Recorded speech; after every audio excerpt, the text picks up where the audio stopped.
Я родилась в Калининграде, да, в особом все-таки городе нашей страны. Наверное, наложил отпечаток определенный. Это было связано с местоположением. Все-таки мы окружены морем со всех сторон, жила моя семья долгое время, всю свою сознательную жизнь, школьные годы мои прошли они в городе Балтийске. Это вообще самый западный город нашей страны. Почему я хотела поступить на юрфак? Ну, во-первых, я очень рано поняла, что мне нравятся юридические тексты. Я вот испытываю какое-то вот наслаждение, восторг от того, чтобы их читать, на тот момент заучивать наизусть, как-то там интерпретировать по-своему, привязывать к актуальным событиям в жизни нашей страны. А это конец 90-х, не будем забывать, когда вот, да, все это происходит в моем случае. Бурлила жизнь, в том числе и политическая жизнь. И какое-то было вот внутри ощущение такое, знаете, может быть, еще юношеское своей миссии. Хотелось вот осчастливить весь мир. В моем случае это было, вот, хотелось помогать другим, встать на сторону добра и, вооружившись законом, защищать. Ну, примерно так это вот, ну, где-то наивно звучало в моем случае.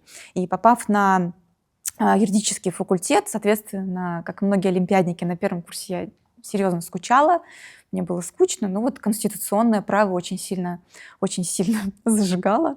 Вот. Я признаюсь, что другими моими любимейшими предметами была логика и история на первом курсе. Но конституционное право уже здесь я почувствовала, да, вот здесь есть то зерно, которое меня очень сильно цепляет. Может быть, это был вот этот вот элемент политического, который я уже ловила на том этапе. Был другой аспект международного права, который меня, ну, может, вы будете удивлены, все-таки как женщину, да, все равно вот завлек и поглотил. Это были вопросы, которые называются jus ad bellum, то есть применение силы в международном праве, или если брать наш российский подход к систематизации права международной безопасности. Это были действительно вопросы, в которых мне нравилось копаться, исследовать досконально, очень глубоко разбираться. И вот буквально там, я не знаю, где-то критически взглянуть, где-то сопоставить и применять к актуальным событиям, которые имели место. А это и вторжение в Ирак, это бомбардировки Югославии, это начало кампании в Афганистане и далее по списку. Вот. С удивлением для себя обнаружила, что не так вообще много, что удивительно, специалистов, которые именно этим вопросам уделяют внимание, но тем не менее так сложилось, что и кандидатскую, и докторскую я посвятила все-таки где-то рядом, ближе к теме, да, прав человека, но затем, завершив вот эти проекты, все равно вернулась, и сейчас, ну, не то, что там какая-то моя основная любовь, но, скажем, в ядре моих исследований все-таки право международной безопасности вот постоянно меня к этому возвращает вопросу. Но побывав за рубежом, конечно, и видев других таких студентов, которые тоже изучают международное право, и действительно очень быстро, наверное, рано осознав, что это международное право открывает весь мир, и вот он, та лингва франка, на которых вы говорите, обсуждаете какие-то проблемы, то есть тут испанцы, тут какие-то бразильцы сидят, и вы обсуждаете одни и те же вопросы, да, на английском языке.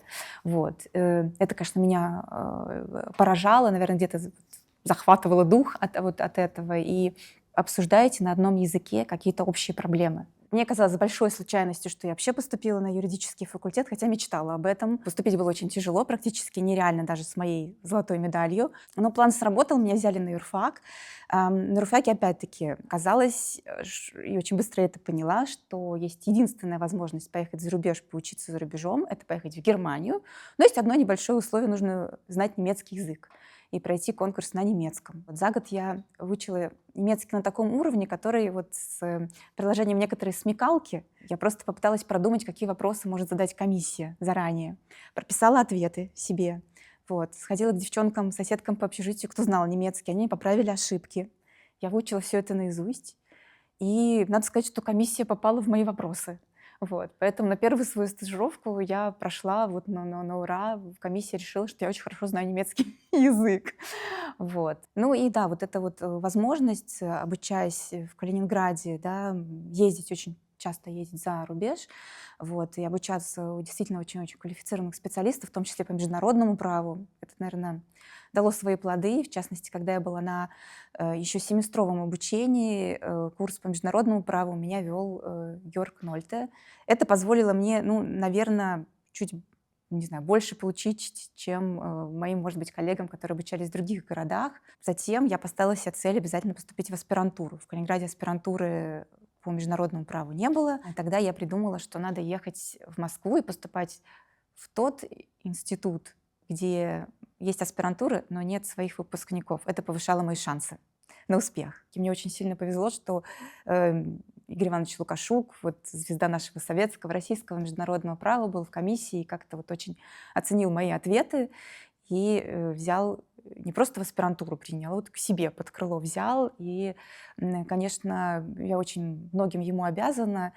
Игорь Иванович, конечно, очень большую роль сыграл вот в моем становлении в качестве юриста-международника. И, честно говоря, до сих пор восхищаюсь тем, какой это был типаж, какая-то была личность, потому что мне кажется, вот так вот, я не знаю, какую-то девчонку-провинциалку, которую он плохо знает, в том числе приглашать к себе там, домой на какие-то очень длительные обсуждения, диссертации. Мне кажется, так делают далеко не все. И в этом плане мне безумно повезло с наставниками. Затем надо сказать, что моим наставником уже по докторской диссертации был Анатолий Яковлевич Капустин. И мне кажется, что здесь мне тоже очень сильно повезло. Вот звезда продолжала светить дальше, потому что Анатолий Яковлевич действительно очень редкий, вообще в целом для высшей школы случай, когда человек настолько сильно заботится, печется и поддерживает вот с очень большой теплотой своих учеников. Обучаясь в аспирантуре, я закончила магистратуру в Германии, потому что аспирантура была все-таки заочной. И дальше, опять-таки, мне очень сильно повезло, так совпало, что я оказалась первой, наверное, очень наглой россиянкой, которая направила свою заявку в Международный трибунал по бывшей Югославии и попросилась на стажировку. Вот. И, наверное, увидев, может быть, первое резюме от россиянки, там наверху решили, что, ой, ну, а давайте на нее посмотрим, и делегировали меня в офис президента. И так получилось, что несколько месяцев я проходила стажировку у президента трибунала Теодора Мирона. Конечно, я и другие стажеры, мы там занимали, не знаю, там 15-ю ступень в этой иерархии трибунала, но нам доводилось все-таки общаться и с великими представителями судейского сообщества, профессорами. Это тоже, конечно, было всегда очень так вот трепетно, волнительно. При этом я очень сильно переживала, потому что нам постоянно давали какие-то поручения, как с практикантам, вот. Но в итоге ты пишешь там какой-то 15-30-страничный документ, вот. В итоге при прохождении всех вот этих вот уровней бюрократических, вот, то, что ты сделал, оказывается сноской с судебным решением. Наверное, надо очень сильно гордиться, но как-то это очень сильно ударяло, да, наверное, по честолюбию. Плюс именно там я для себя поняла, что вот работа в какой-то такой бюрократической структуре совсем не для меня. Мне очень не хватало вот общения, мне не хватало того, что я потом для себя поняла, это очень важно, возможности делиться. Вот ты что-то узнал, накопал, что ты не только это в виде папки или файла, да, отправил кому-то на рассмотрение, а что ты этим можешь вот поделиться. И тогда, вот сидя в Гааге, я приняла для себя важное решение, что я буду обязательно возвращаться в Россию, что я хочу быть преподавателем, и что да, я готова и шаг за шагом делать вот эту вот преподавательскую карьеру. Вернувшись в Калининград вначале, в общем, такой, да, путь я прошла достаточно быстро, ассистент, доцент, и даже заведующая кафедрой. Впоследствии, наверное, очень важным этапом моей карьеры и такого становления в качестве преподавателя и исследователя было то, что мне удалось выиграть грант уже для опытных ученых, он так назывался на тот момент, грант Гумбольдта. Он позволял пройти научную стажировку в одном из научно-исследовательских центров. И так я попала в институт Макса Планка в Хайдельберге, который на тот момент, ну и вообще сейчас, и до сих пор, такой вот центр притяжения для юристов-международников вообще из очень многих стран. И это действительно была карта мира действительно в сборе. Это такой вот муравейник жужжащий, когда буквально через день проходят какие-то семинары, круглые столы, обсуждения, воркшопы. Но я признаюсь честно, там я писала свою докторскую. Если бы я, наверное, не сбежала, не уехала, получилось почти на год, и меня бы не отпустили калининградские коллеги, то, наверное, это было бы очень тяжело, учитывая особенно то, что у меня уже к тому времени был первый ребенок.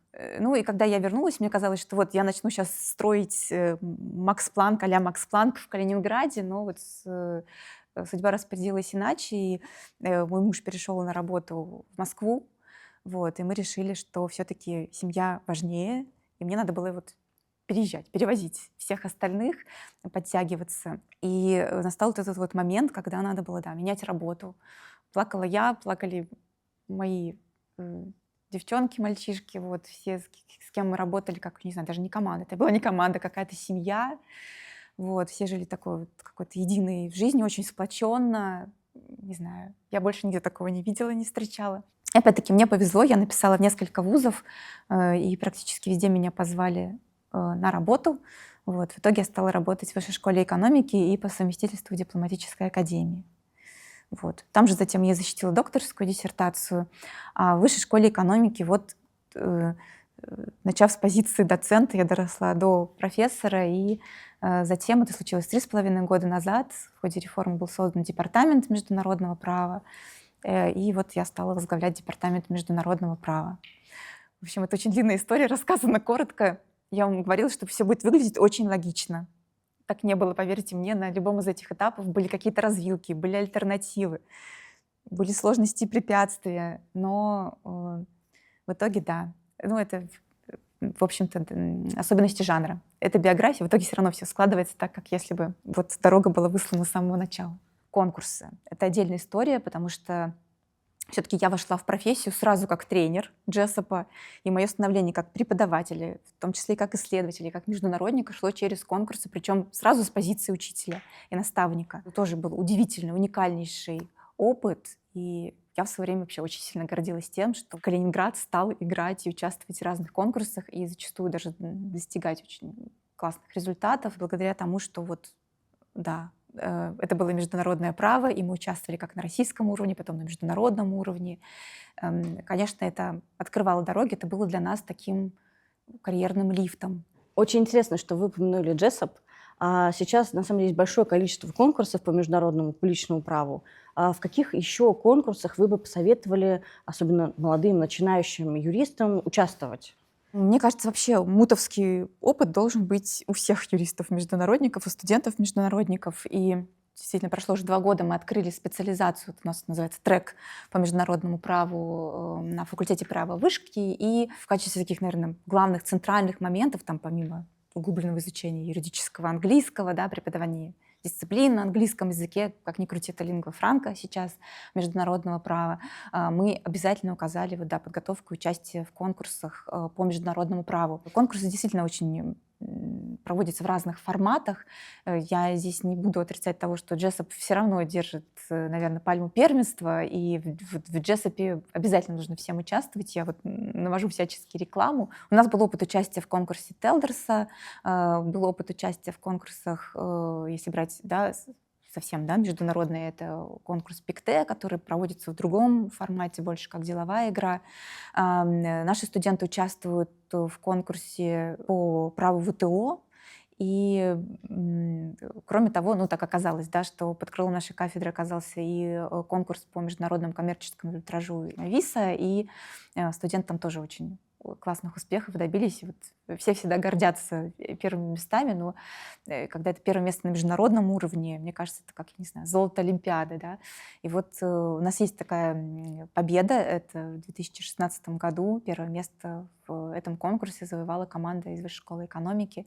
Всегда очень отрадно осознавать, вот, да, что дальше происходит с этими студентами, и многие из них действительно работают сейчас в России, в классных топовых компаниях. И несколько из этих ребят, даже одного из них назовут, Владимир Косцов, мы очень вообще этим гордимся, в том числе работает на факультете права, ведет очень много дисциплин, и мне кажется, это вообще такая замечательная success story, которая показывает, как можно, пройдя вот этот вот путь, участвуя в мудкортах. А его команда, почему я рассказала про ВИЗ, вот его команда вначале там добилась классных успехов в конкурсе Jessup, потом они решили, что вот мы возьмем и ВИЗ. Вот. И действительно у них это получилось, это удалось. Это, опять-таки, подчеркивает то, что, может быть, и не настолько принципиально важно, да, какая это будет материя, будет, я не знаю, космическая, воздушная, специализированная или международное гуманитарное право, вот эти вот навыки работы в команде и лидерства одновременно, ответственности, работы над кейсом, оформление, что немаловажно для юристов, да, вообще вот этого юридического письма, они действительно дорогого стоят, и я сейчас наблюдаю, как год за годом действительно видно, что проходят студенты, да, или выпускники собеседования, там обязательно смотрят, спрашивают: вы такой из себя юрист-международник. Где муты? Где участие в мудкортах? Сейчас это действительно стало уже такой вот, ну, не знаю, прописной истиной. Что это не просто там «хочу, не хочу», это надо. Это надо, noblesse oblige. Вот. И я думаю, что любой из тех, кто собирается строить карьеру, видеть себя в международном праве, обязательно должен пройти через этот опыт. И я, конечно, не буду вам говорить, там, чем больше, тем лучше, но пускай это будет разнообразный опыт разных типов мудкортов, но он обязательно должен быть. А есть ли какие-то такие конкурсы на пространстве, не знаю, России, СНГ, где можно было бы себя попробовать, чуть-чуть потренироваться перед выходом на международный уровень? И что касается конкурсов, которые проводятся здесь у нас, я должна вот просто отдать должное тем организаторам, которые делают классные модели и здесь, в России, или на пространстве СНГ. Таких примеров уже очень много. Это и по праву ВТО, и по праву ЕАЭС. Такие конкурсы проводятся. Наши белорусские коллеги делают в области там, международного уголовного правосудия очень хорошие конкурсы. И я думаю, что где-то пытаясь, да, следовать лучшим образцам, то, как выстроены и проводятся организаторами модели разных судов здесь у нас, вот, мне кажется, позволяет говорить о том, что планка действительно очень высока с точки зрения организации, критериев, не знаю, требований, да, и качества работ. Здесь вопросов вообще никаких не возникает. В этом плане я действительно могу только посоветовать, да, принимать участие в таких конкурсах. Что же касается участия в международных конкурсах, тут да, возникли свои сложности, конечно, и молодцы, тем не менее, ребята, которые продолжают участвовать. Спасибо большое СПбГУ, который сейчас взял под свое крыло конкурс Джессопа и, да, проводил сейчас, и надеемся, что будет дальше проводить. Вот. Очень хочется, чтобы и наш МИД тоже присоединился к этой работе, потому как вот сейчас ребята наши ездили на конкурс Джессопа на финал в Вашингтон, и были и на приеме в нашем посольстве. Посольство вообще как-то кружило заботой, и транспорт предоставили, и даже место для проживания предоставили, в частности, нашему тренеру нашей команды. И было какое-то вот ощущение, понимание, что да, вот здесь, на этих площадках готовятся те суперквалифицированные кадры, которые будут, ну, может быть, не прямо сейчас, да, вот сразу из Джессопа там настоящий международный суд в Гааге, но через какое-то время будут готовы это делать, потому что, ну, это имитация, это модель международного суда, и это не игра в поддавки, я хочу сказать. То есть все действительно по-настоящему, и в этом плане я, в частности, точно знаю, да, что прозвучали такие слова и со стороны нашего посольства там, что действительно было бы здорово и правильно, если бы и вот, да, наш МИД присоединился к этой прекрасной работе, потому что, мне кажется, вот то дело, которое сообща коллективными усилиями, да, сотворяется в рамках вот этих вот конкурсов, ну, это действительно, как ни крути, такая вот, не знаю, фабрика звезд, если брать нашу дисциплину, нашу профессиональную поляну. Это что вот откуда надо, где надо высматривать эти таланты, которых надо потом, не знаю, там, создавать хорошие условия, переманивать на работу на соответствующей позиции. Ну, если говорить про стажировки, мне видится, что это тоже вот такая очень важная составляющая, такой элемент формулы успеха, да, юриста-международника. И сейчас, не знаю, даже не вопреки, может быть, это благодаря, но вот так сложилась ситуация, что действительно сейчас это российские фирмы, которые нанимают, причем, я бы даже сказала, в массовом порядке, чего не было никогда, юристов-международников. И помимо того, что вот, да, есть такой вот хантинг, который мы наблюдаем на рынке труда, компании открыты для стажировок, и поэтому сейчас, мне кажется, для будущего юриста-международника вот буквально открыты очень многие двери, куда надо обязательно идти, стучаться, проходить стажировки и набираться опыта. Пусть это будет в основном международное инвестиционное право, инвестиционный арбитраж, но, тем не менее, это уже международное право, это уже практический опыт, это и, в первую очередь, опыт написания, да, меморандумов, отзывов, подготовки позиций для выступления в суде, да, доказательств материалов. Это очень важная такая процессуальная составляющая. И здесь, мне кажется, что да, это вот такой это обязательный пункт для юриста-международника. Плюс не будем забывать про наше министерство. Очень многие из них, и это не только МИД, это еще и Минюст, это и Минэ, которые набирают к себе юристов и очень заинтересованы в юристах-международниках. Здесь тоже есть где-то программы, где-то интерес к тому, чтобы несколько человек брать на стажировку. Кроме того, находясь в прекрасном центре международных сравнительно-правовых исследований, не могу не рассказать про то, что все наши студенты, да, вот, студенты, которых я знаю, которые получили возможность пройти стажировку здесь, в центре, это тоже, мне кажется, очень важно, развивает, несомненно, любого нашего студента. И в этом плане тоже рекомендую этот трек точно. Мы, конечно, не можем здесь забывать, несмотря на все происходящие изменения, про учебу за рубежом. В частности, пускай это стало сложнее, пускай это стало, ну, да, все проторенные дорожки припорошены снегом, и надо протаптывать, может быть, где-то новые. Тем не менее, мы, в частности, тоже стараемся поддерживать интерес студентов к обучению за рубежом, вплоть до того, что вот был какой-то этап, и там университеты партнерские вот закрыли и не делали набор на какую-то по студенческой мобильности, но открылись другие страны, и мы рекомендовали ехать все равно, ехать в первый раз в страну, в которую еще никто не ездил. Потому что в любом случае, мне кажется, для юриста-международника очень важен опыт вот этой межкультурной коммуникации, когда ты оказываешься в другой стране, когда ты, прежде всего, наверное, должен понять, а кто ты, что ты из себя представляешь, да, а где твоя рамка, через которую ты смотришь на этот мир, да. Вот этот момент, наверное, самоосознания и становления личности, вот для этого тоже, мне кажется, очень важно побывать за рубежом. Мне кажется, это то, что делает юриста-международника международником в том числе. Каково для вас ваше место в международном праве? Какова ваша роль? Как вы себя в нем видите лично? Я для себя в свое время сделала, да, выбор в пользу преподавательской работы. С течением времени я поняла, что мне нравится быть в одинаковой степени и исследователем, и преподавателем.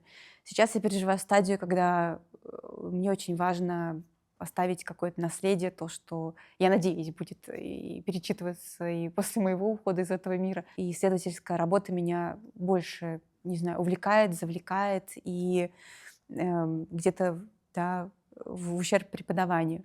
Когда-то мне, конечно, хотелось, были такие амбиции там, не знаю, номер один там, номер один сям. Я никогда не мыслила себя под номером 2, я честно скажу. Это, наверное, какие-то врожденные особенности. Вот. Что это, кем ты будешь, номер 1 в международном гуманитарном праве, или ты там в международном регулировании каких-то киберопераций хочешь, чтобы тебя считали там лучшим, главным, центральным. С возрастом тоже приходит осознание, что это все тоже совершенно неправильные какие-то установки. Ты никогда не можешь быть вот идеальным номером 1. Все равно найдется кто-то, кто будет лучше тебя, круче тебя, по крайней мере, там, с какой аудиторией ты себя сопоставляешь. Или, может быть, в рамках другой парадигмы, методологии он будет лучше тебя. Нет единого мерила и так далее. Но без цели тоже нельзя. В конце концов, я пришла к тому, что я соревнуюсь сама с собой, и мне хочется на каждом новом этапе, с каждым новым годом жизни быть лучше себя предыдущей. Я хочу быть умнее, мудрее, начитаннее, да, многограннее, глубже, чем это было, не знаю, год назад, может быть, день назад. Это, мне кажется, ну, по крайней мере, в моем случае, позволяет постоянно вот подниматься по какой-то, опять-таки, мне неведомой, но, может быть, и горе. Я очень рада тому, что для себя на тех этапах, когда, казалось бы, можно было еще где-то как-то, не знаю, пойти за зарплатой, я все-таки делала выбор всегда в сторону того, как я ощущаю свою миссию здесь. Вот. А это ощущение с годом, от года к году становится как-то все явственнее.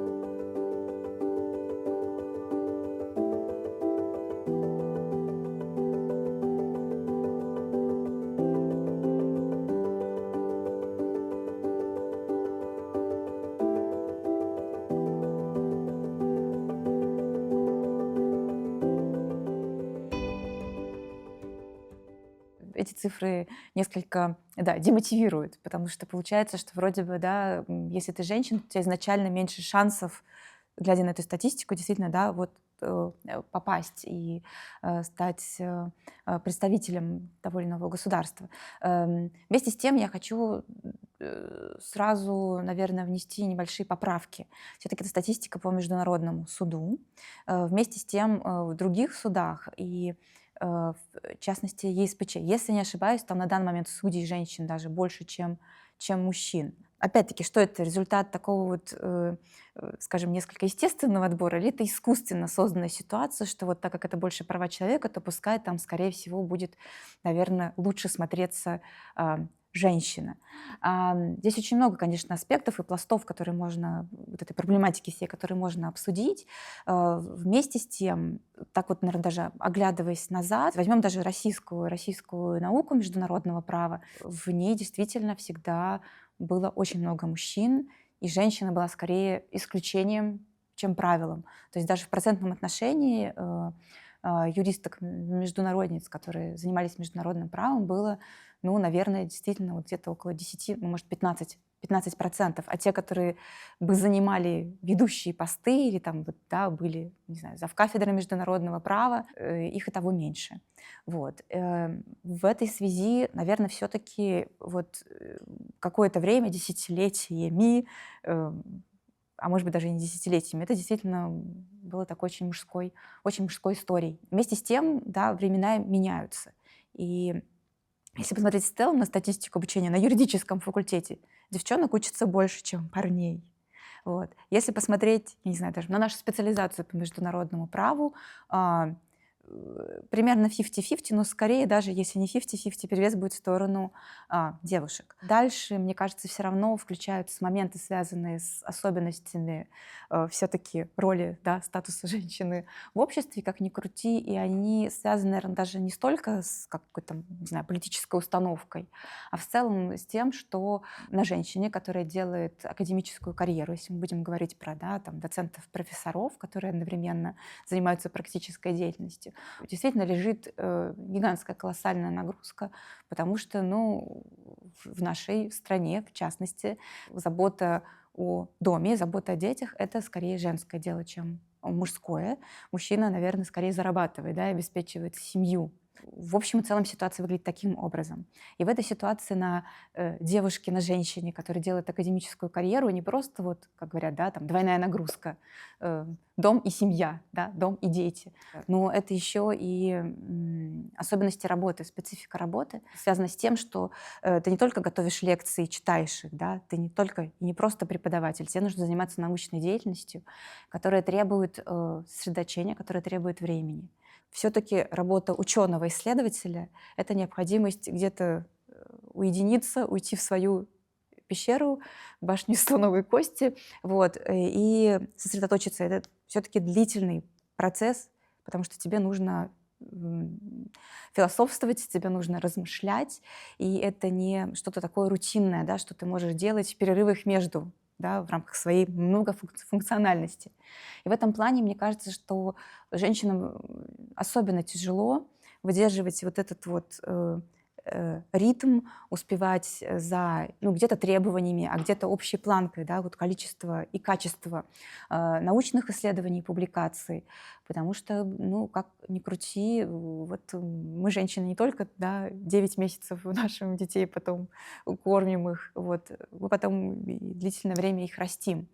И в этом плане, конечно, мужчины и женщины оказываются в неравном положении. Я сама недавно испытала на себе, и мне было одновременно от того, что произошло, как-то очень стыдно, с одной стороны, я не буду этого скрывать, а с другой стороны, очень обидно. Вот этот стыд и обида от того, что к тебе предъявляют те же самые требования. В частности, речь шла про то, что вот за последние, чтобы попасть в один из диссертационных советов, надо было соответствовать ваковскому требованию, и определенное количество статей за 5 лет у тебя должны выйти. В моем случае это совпало с беременностью, и вот 3-летним периодом моего 3-го ребенка. Да, я вышла и как сумасшедшая публикуюсь, но этого оказалось на 1 статью меньше, чем требуется. Но, по сути, никто и нигде не делает этой скидки, то есть предъявляются одни и те же требования. Я к тому, что женщинам в любом случае сложнее. О нашей работе должны судить по тому, что ты написала или написала, да, по твоим мыслям, которые были опубликованы, по твоим выступлениям с докладами, а не потому, мужчина ты или женщина. Если ты женщина, то сколько у тебя детей. То есть здесь я придерживаюсь именно той самой позиции, что в итоге, собственно говоря, все равно должны судить по качеству, по уровню работ, по их новизне, по их креативности, по их исследовательской глубине. Последние годы введение системы двойного слепого рецензирования, то, что действительно очень многие журналы наши отечественные к этой планке подтянулись, некоторые вообще с гордостью ее установили, мне кажется, приводит действительно к тому, что такие работы охотнее публикуют. Опять-таки вопрос, насколько легко или тяжело молодой женщине, да, получить степень кандидата или доктора наук. Опять-таки, я прошла этот путь и стала достаточно молодым доктором наук и женщиной. При всем при этом написании докторского, вот от момента, когда я затеяла, определилась с темой и защитилась, прошло 10 лет. Мне кажется, такой среднестатистический срок для подготовки докторской диссертации, что у мужчин, что и у женщин. Сказать вам честно, что я столкнулась на каком-то этапе с тем, что мне бы указали на то, что ты женщина и так далее. Нет, такого не было. Такое было только на первом курсе, и то в порядке шутки, что женщина не может знать историю на 5. Пытались нас тогда муштровать, и это была, я даже знаю, почему это делалось, это была такая кампания по борьбе с синдромом отличниц, потому что очень многие девчонки пришли из школы золотой или серебряной медалью, и привыкли получать лучшие оценки. И нам так пытались указать на то, что нет. Как вообще реагировать на такие некорректные замечания? Из каких бы соображений ни были сделаны, как на них реагировать девушкам, особенно молодым, которые еще, может быть, не так сильно уверены в себе? Я не знаю, это зависит, конечно же, от характера, да, от ситуации, от того, насколько это было, есть такое слово, интрузивно, да, насколько это прям действительно серьезно задевает. Я чаще стараюсь как-то отшутиться, может, где-то подыграть. Не знаю, знаменитый анекдот, я разрываюсь между умными и красивыми, еще не могу определиться, да, пока это действительно не становится чем-то таким, через что ты не можешь переступить. У меня был такой случай в карьере, когда меня попытались условно наказать, да, за то, что и модератор конференции это знал, за то, что я уезжала на 2 часа покормить ребенка. Я вернулась, а оказывается, пропустила время для своего выступления. И когда обратилась, я в то время приезжала из Калининграда в Москву, это была очень сложная, тяжелейшая логистика, это все организовать. И с грудным ребенком это меня не останавливало. Уж наши зрители сами решат, хорошо это или плохо. И мое время истекло. Я написала записку, что так и так, не подумайте, я не прогуляла, я не пропустила. У меня ребенок, ему 8 месяцев, он еще грудной, я ездила его кормить, и это было сильно далеко. В ответ мне было написано «нет». То есть все равно нет. Но потом, надо сказать, что Людмила Васильевна Корбут очень сильно постаралась, вникла в ситуацию, и мне разрешили всем, не знаю, давалось 15 минут, мне разрешили выступить на 5 минут, то есть, выступить. Я вышла на трибуну и поняла, что я я не могу про это не сказать. Вот я не могу про это не сказать. Да, было действительно такое большое представительное собрание. Я решила, да, у меня есть эти 5 минут, я потрачу 2 минуты, но я это скажу. И я уже не помню до конца свою фразу, но я что-то сказала про то, что вот мне выделили всего 5 минут, но я считаю это несправедливо по отношению к тем женщинам, которые одновременно являются молодыми и кормящими матерьми. Вот. И вот так съела сама у себя из этих 5 минут 2. Но я это сказала. Я, конечно, краснела, бледнела, мне было жутко неудобно от этого всего. Вот. Я понимала, что в итоге я там, не знаю, заявлю только свои тезисы и все, и со всеми попрощаюсь, и все еще очень долго будут обсуждать вообще, кто это такая. Я не помню. По-моему, я уже была кандидатом наук на тот момент. Кто это такая и вообще, что она себе позволяет. Потому что это бы, конечно, вырывалось из ряда вон. Вот. Никто не знал, конечно же, эту историю за кулисами, которая происходила. Вот. Но тогда я для себя вот поняла и стараюсь до сих пор соблюдать это правило, что есть вещи, вот, через которые я не могу перешагнуть, забыть и вот это, ну, как-то, да, не озвучить. Кто являлся для вас и является, может быть, каким-то ориентиром, на кого, может быть, вы посоветовали бы ориентироваться тем, кто сейчас только начинает этот путь? Да, здесь очень много людей, конечно, которых стоит и нужно упомянуть, и про каждого очень много можно рассказывать. Как я вам говорила, вот я считаю себя таким, да, везунчиком по жизни, потому что действительно мне удалось попасть вот в сферу, в орбиту влияния такого тепла даже где-то и любви отеческой, материнской. Вот очень многих коллег, моих наставников. Я вам уже рассказывала, да, про профессоров наших российских, которые были моими научными руководителями. Игорь Иванович Лукашук, никогда не забуду, он так всегда сокрушался, говорил: Вера, может быть, сюда, может быть, в Москву, но стипендия же такая маленькая, я же, говорит, все это понимаю. Вот такое было человеческое участие. То есть я смотрела на него, для меня он был такой сошедший вот откуда-то вот с римского Олимпа. Он разговаривал настолько просто, настолько искренне была его помощь, что вот каждый раз мне прям такая волна, да, по всему телу, когда я вспоминаю Игоря Ивановича. И для меня, конечно, сейчас огромное счастье, что моей коллегой и моим другом является его внучка Дарья Сергеевна Баклан. Вот я вот безумно счастлива. Для меня это вот такое вот продолжение, не знаю, опеки Игоря Ивановича, то, что я работаю с Дарьей. Говорила вам про Анатолия Яковлевича Капустина уже сегодня. Я расскажу, пожалуй, про одну только сцену. Я уже начала писать докторскую под его руководством. И тут, да, вот этот мой переезд в Москву, и только переехав в Москву, я узнаю, что я жду второго ребенка. И вот с маленьким Левой, муж стоит где-то вот около ИЗИСПа в дворике, он с ним гуляет по кругу, я бегу к Анатолию Яковлевичу, Анатолий Яковлевич, вы меня только не ругайте, вы меня только поймите, вы знаете, это так неожиданно случилось. Ну вот, у меня второй ребенок, ну, я думаю, что любой человек понимает, что это еще отодвигает, да, вот момент, когда тебе принесут Талмуд, вообще и принесут ли, вот, очень серьезно. И он тогда вместо того, чтобы сказать, ну там ничего, ну там подождем, или ну да, все понятно, вот, он мне сказал совершенно другие слова, и они меня настолько мотивировали, он мне сказал, как я за тебя рад, он сказал, как я за тебя рад, теперь я знаю точно, что ты от своей науки не сойдешь с ума.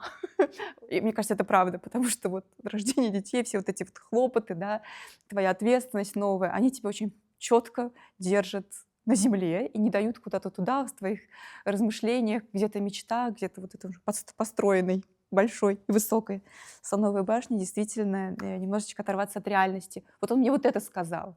Не могу не рассказать про зарубежных коллег, под чьим, да, началом мне посчастливилось работать. Вот про Георга Нольта я вам рассказывала. Здесь не было какого-то прямого наставничества, здесь было так. Огромная аудитория в Геттингене, в Геттингенском университете, а международное право в Германии, я не знаю, до сих пор так или нет, это дисциплина по выбору. Вот. И на эту дисциплину ходили вот несколько немцев и несколько студентов-иностранцев, эразмусов, которые приехали по обмену, потому что они потом могли перезачесть эту дисциплину у себя. Я садилась в центре, самое лучшее место. Вот. И буквально на всю лекцию меня вот так вот вжимало в кресло, потому что меня просто сносило этой волной этим интеллектом, этими знаниями, этими рассуждениями какими-то очень глубокими про актуальное, что происходит вот за окном. Второй мой немецкий наставник — это профессор Дитрих Раушнин, который вот, к сожалению, не так давно ушел из жизни. Это был тот человек, который в Калининграде построил, поставил на ноги и, наверное, сделал вообще, мне кажется, лучшей в мире систему обменов. Возил сам на личном автомобиле студентов туда и сюда. Вот. Мы все могли приехать и просто жить у него дома.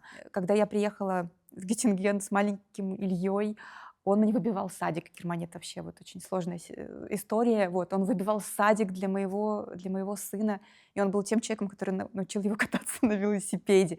Вплоть до таких вещей. На этом список не заканчивается. И действительно, международное право вот открывает весь мир для себя.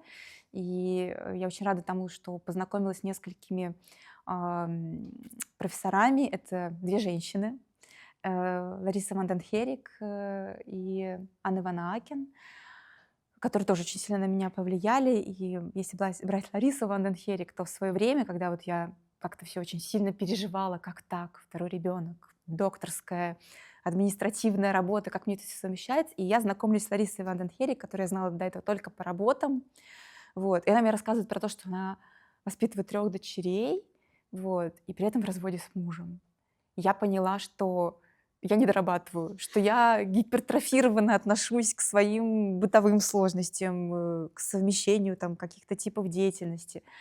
И что возможны такие ситуации. И при этом реально быть топовым юристом-международником, быть востребованной, быть очень активной в плане участия в разных конференциях, проектах, быть редактором. Конечно, Лариса в свое время меня очень впечатлила. Я всегда, когда мы встречаемся, говорю: Лариса, ты бы знала, как ты меня мотивируешь, потому что, я говорю, когда мне очень-очень сильно как-то, да, трудно, бывают такие моменты, я вспоминаю, думаю, а вот каково Ларисе с 3, вот каково ей с 3. Ну, на тот момент у меня было 2. Вот. Я говорю: Лариса, как ты справляешься? Она говорит: знаешь, бывает так тяжело. Но потом это очень быстро проходит. Мы все вместе садимся и смеемся над тем, в каких ситуациях мы оказывались. Вот так. Юмор и понимание того, что все пройдет и пройдут какие-то сложности. Менторство, наставничество — это очень важно. Вообще, наверное, без этого очень сложно. Но вместе с тем я могу успокоить тех, кто еще не нашел своего ментора. Мне кажется, что любой успешный юрист-международник — это в первую очередь самоучка. То есть, да, тебя могут направить, тебя могут вдохновить, тебя могут чему-то научить, где-то поддержать и куда-то рекомендовать.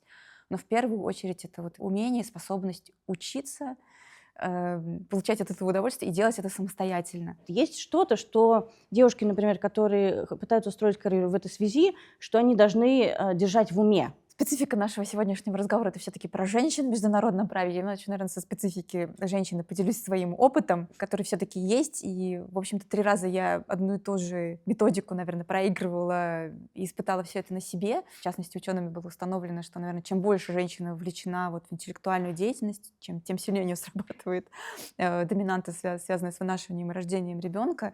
И очень быстро как бы женщина даже где-то резко переключается и не может интеллектуально работать. Вот это было со мной 3 раза, и каждый раз все как бы сильнее и сильнее меня так переключало. То есть где-то там 5-6 месяц я уже с трудом читала курсовые работы студентов ранних курсов.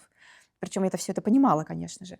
Вот. Это страшный период, но он проходит, но он точно да, транзитный. Мой секрет был следующим. Каждый сон ребенка для меня это была моя работа. В связи с тем, что во время беременности и там, по крайней мере, первый месяц я успевала так соскучиться по своей работе.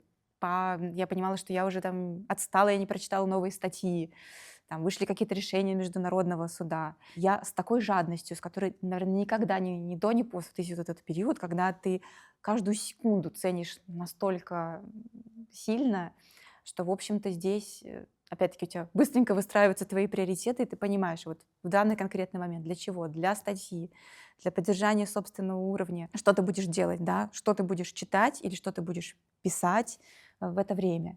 Ребенок требует больше внимания, уже это не срабатывает, но ты все равно уже пришла в какой-то тонус.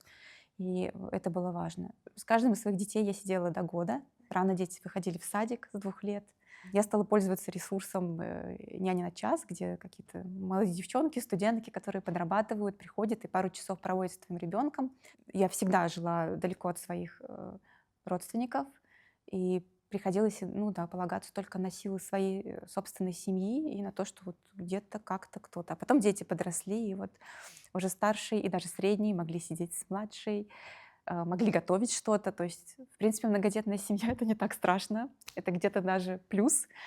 С 3 детьми в определенный период времени становится легче, чем с одним ребенком. Это я могу точно подтвердить. Я не буду скрывать, я начинаю свой день с прочтения, где-то пробежаться глазами, где-то прям прочитать, открыть нескольких ключевых блогов по международному праву. И мне очень нравится и Jill Talk, мне нравится Opinio Juris, вот, и Critical Thinking. Я читаю вот эти 3 блога на постоянной основе. Вот если у кого-то, не знаю, там, английских джентльменов это начинается с прочтения утренней газеты за чашкой кофе, у меня это вот знакомство с этими блогами.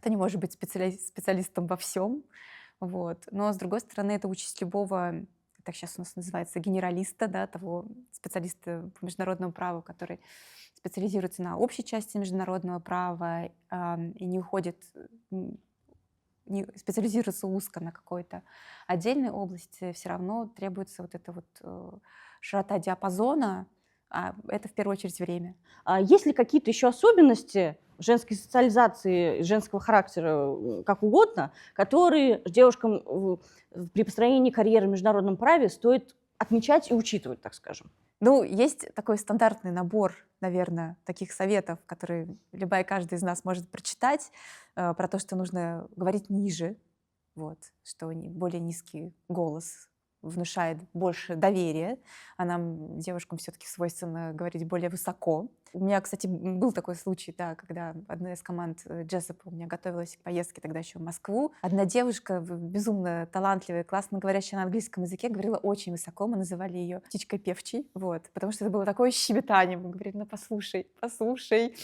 надо вырабатывать. Вот, да, пытались работать над тем, чтобы она говорила ниже. В моем случае я когда-то тоже пыталась, да, как-то вот встать на диафрагму, наверное, так правильно говорить, называется, у оперных певцов, вот, чтобы голос звучал ниже. Но это привело к обратному эффекту.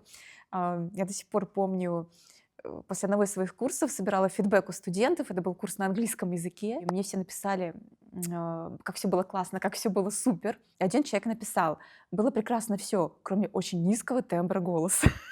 Я впервые получила обратный эффект, что кому-то наоборот, вот картинка не совпадала с тем, что было услышано. До определенного этапа в своей жизни я пыталась где-то одеваться, наверное, во-первых, более темное, черное с белым, и, ну, где-то, как это называется правильно, терминологически строить из себя мужчину. Но потом, не то чтобы это произошло очень осознанно, мне кажется, это было мое собственное какое-то развитие. Теперь моя какая-то идеология или жизненная установка быть женщиной. Вот. И поэтому, да, все какие-то наряды очень-очень-очень очень женские и, наверное, не внушающие очень какое-то, да, большое доверие. Вместе с тем, наверное, больше все-таки девчатам, чем парням, свойственно тщательнее готовиться, переживать за то, что да, есть какое-то самозванство в том, что я делаю, и надо здесь подстраховаться, вот здесь прочитать, здесь все будут вот столько читать, я вот столько прочитаю. Есть такой момент, но всем, и парням, и девчатам могу сказать, что в любом деле требуется и ценится тщательность, щепетильность, и всегда вас оценят за то, что вы знаете что-то очень досконально, в чем-то блестяще разбираетесь. И, может быть, в этом, да, может быть, в этом и есть такая, да, сила. Ты подготовлена, отсюда ты уверена, может быть, говоришь чуть ниже. И если тебя перебьют, ты знаешь, чем тебе парировать. Я к тому, что не бойтесь, если вас перебивают. Не бойтесь этого. Если вы будете готовы лучше, чем ваш оппонент, будь то мужчина или женщина, у вас будет, да, чем сделать ребаттл. Вот, у вас будет с чем ответить на уровне, и загнать вашего противника интеллектуально вот, в угол, не знаю, и показать, что да, вы действительно знаете, а может быть, кто-то еще не очень серьезно матчасть подготовил. В этом плане, да, это где-то и слабость, то, что мы стараемся, да, вот, и где-то, может быть, перерабатываем и недооцениваем себя, но в этом и сила. Спасибо большое. Все, последняя моя просьба. Что им можете пожелать, подсказать? Надо верить в себя. Вот верить в себя, и мне кажется, что совокупность уникальных таких, да, свойств именно женщин с целеустремленностью, с верой в себя способна творить чудеса. И даже, там, не знаю, там, средний уровень знания английского не помеха. Я уверена, что любая сможет и выучит его, если будет поставлена правильная цель, если вы на самом деле будете этого желать. Мне кажется, что очень важно еще обязательно дерзать и стучаться во все возможные двери. Вот во все возможные двери обязательно помнить, что любое падение, неуспешно сданный экзамен, не знаю, да, отказ в приеме на работу — это всего лишь повод задуматься над тем, а что я сделаю в следующий раз, чтобы этого не произошло. Я, конечно, желаю всем девушкам, девчатам, женщинам и также парням, мужчинам больших успехов. И не знаю, сколько мне это удалось, но сегодня в рамках этого интервью я пыталась вот выстраивать очень, не знаю, насколько это мне удалось, мысль основную о том, что какие-то свойства, черты, элементы характера, личности, они не всегда и не настолько сильно зависят от пола, не зависят от человека. И поэтому в равной степени вера в себя, стремление изменить мир, желательно к лучшему, мне кажется, будут вновь и вновь приводить талантливых людей, и мужчин, и женщин в международное право. И это здорово.